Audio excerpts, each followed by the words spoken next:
रामायण की अमृत धारा में आप सबका स्वागत है। सभी सुनने वाले सज्जनों को जय सिया राम जी।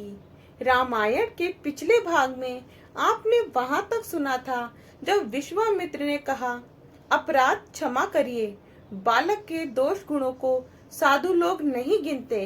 अब इसके आगे से लक्ष्मण परशुराम संवाद बालकांड भाग 16। सियापति रामचंद्र जी की जय, पवन सुत हनुमान जी की जय, उमापति महादेव जी की जय। जय जय सीताराम जी। परशुराम जी कहने लगे, त्रिश कुठार, मैं बिना कारण ही क्रोधी तथा ये अपराधी गुरुद्रोही मेरे सामने उत्तर दे रहा है। इतने पर भी इसको बिना मारे छोड़े देता हूँ। हे विश्वामित्र जी, सो केवल तुम्हारे सील से ही, नहीं तो इसे कुल्हाड़े से काट देता। विश्वामित्र जी मन में हंसकर कहने लगे, मुनि को तो हरा ही हरा सूझता है। ये लोहे की तलवार है, गन्ने की खाड़ नहीं। मुनि अब भी इनके प्रभाव को नहीं समझ रहे। लक्ष्मण जी ने कहा, हे मुनि, आपके स्वभाव को कौन नहीं जानता। वह संसार में प्रसिद्ध हैं। माता पिता के ऋण से भली भांति उऋण हो चुके। गुरु का ऋण रहा है, सो मन में उसका बड़ा सोच है। वह ऋण मानो हमारे ही माथे काढ़ा है। बहुत दिन बीत गए, ब्याज भी बहुत चढ़ गया होगा। अब किसी हिसाब करने वाले को बुलाइए तो मैं थैली खोलकर दे दूं।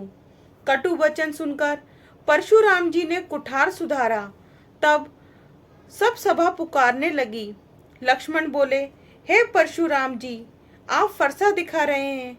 हे राजद्रोही, ब्राह्मण समझकर आपसे बचता हूँ। आपको कभी रणधीर योद्धा नहीं मिले। तब रामचंद्र जी ने लक्ष्मण जी को संकेत से मना कर दिया। दोहा। लखन उत्तर आहूति सरिस, भृगुबर कोप किरसानु, बढ़त देखी जल सम वचन, बोले रघुकुल भानु सियापति रामचंद्र जी की जय। बोले रघुकुल भानु सियापति रामचंद्र जी की जय। लक्ष्मण जी का उत्तर आहुति के समान और परशुराम जी का क्रोध अग्नि के समान बढ़ता देखकर रामचंद्र जी जल के समान शीतल वचन बोले, हे नाथ, बालक पर दया करिए। इस सीधे और दुध मुहे बच्चे पर क्रोध न करिए। यदि आपके प्रभाव को कुछ भी जानता तो ये अनजान क्या आपकी बराबरी करता। जो लड़के कुछ खोटाई करते हैं तो गुरु माता पिता मन में प्रसन्न ही होते हैं। आप इस बालक को अपना सेवक जानकर कृपा करिए, क्योंकि आप समदर्शी, शीलवान, धीर और ज्ञानी मुनि हैं। राम जी के वचन सुनकर वे कुछ शीतल हुए कि कुछ कहकर लक्ष्मण जी फिर मुस्कुरा दिए। हंसते देख परशुराम जी के नक से चोटी तक क्रोध फैल गया। वे बोले, हे राम, तुम्हारा भाई बड़ा पापी है। शरीर तो गोरा है पर मन में बड़ा काला है। ये विषमुखा है, दुधमुहा नहीं। ये स्वभाव से ही टेढ़ा है, तुम्हारे स्वभाव से नहीं मिलता। ये नीच मुझको मृत्यु के समान नहीं देखता। दोहा। लखन कहेहु हसी सुनहु मुनि, क्रोधु पाप कर मूले। जेहि बस जन अनुचित करहि, चरहि विश्व प्रतिकूल। सियापति रामचंद्र जी की जय। चरहि विश्व प्रतिकूल। सियापति रामचंद्र जी की जय। लक्ष्मण जी हंसकर बोले, हे मुनि सुनो, क्रोध पाप की जड़ है। जिसके वश में होकर लोग अनुचित कर्म करते हैं और संसार के प्रतिकूल चाल चलते हैं। हे मुनिराज, मैं आपका सेवक हूँ। क्रोध को दूर कर अब मुझ पर दया करो। टूटा हुआ धनुष नहीं जुड़ सकता। आप बैठ जाइए, पांव दुखते होंगे। जो ये धनुष बहुत प्यारा हो तो उपाय कीजिए, कोई गुड़ी कारीगर बुलवाकर जुड़वा लीजिए। लक्ष्मण जी के बोलने से राजा जनक ने डर कर कहा, बस करो, अनुचित बात करना ठीक नहीं है। नगर के सब नर नारी कांपने लगे और बोले, छोटा कुमार बहुत ही खोटा है। परशुराम का शरीर लक्ष्मण जी की निर्भयवाणी सुनकर क्रोध से जलता था और उनका बल घटता था। परशुराम जी राम जी पर एहसान रखकर बोले, तुम्हारा छोटा भाई विचार कर मैं इसे बचाता हूँ। ये मन का मलिन और कैसा सुंदर है, जैसे विष के रस से भरा हुआ सोने का घड़ा। दोहा। सुनी लक्ष्मण बही से बहुरी, नयन तेरे रे राम। गुरु समीप गबने सकुची, परिहरि बानी बाम सियापति रामचंद्र जी की जय। परिहरि बानी बाम सियापति रामचंद्र जी की जय।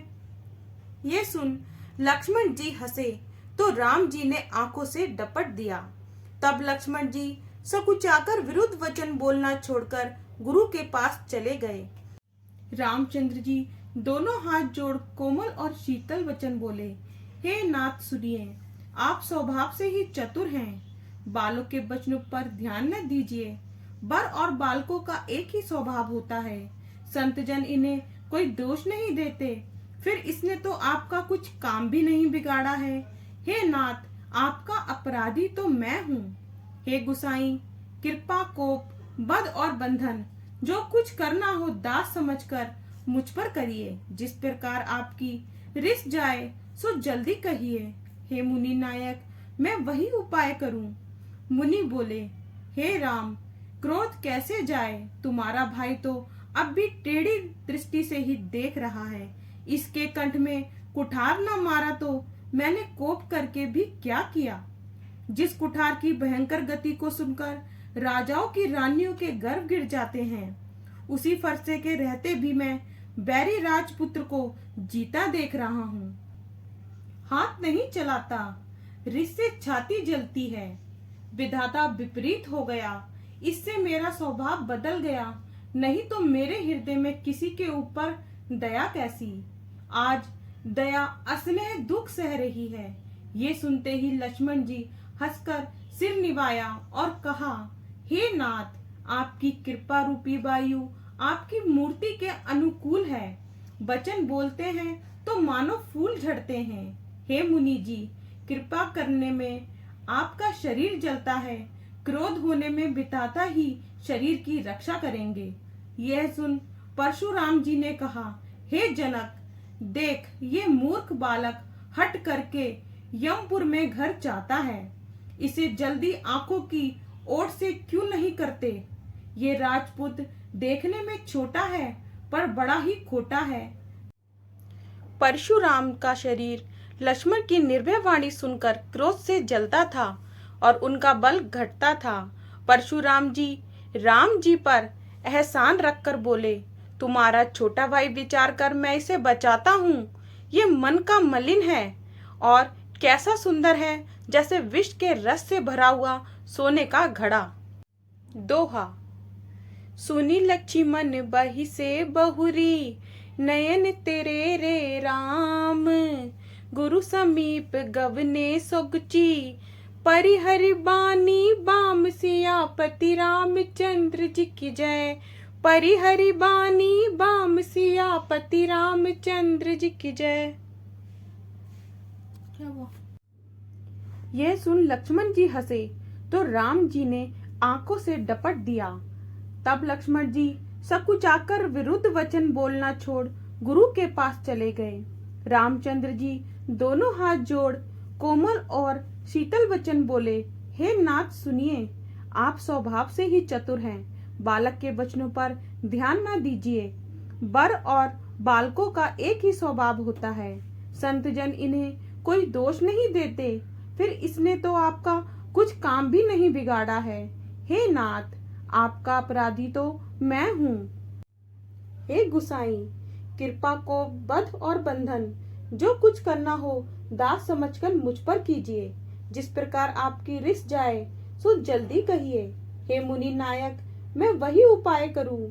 मुनि बोले, हे राम, क्रोध कैसे जाए, तुम्हारा भाई तो अभी भी टेढ़ी दृष्टि से ही देख रहा है। इसके कंठ में कुठार ना मारा तो मैंने कोप करके ही क्या किया। आगे का भाग कल। जय सिया राम जी। अगर आपको पसंद आए तो लाइक, शेयर एंड कमेंट्स कीजिए और हमारे चैनल को सब्सक्राइब कीजिए।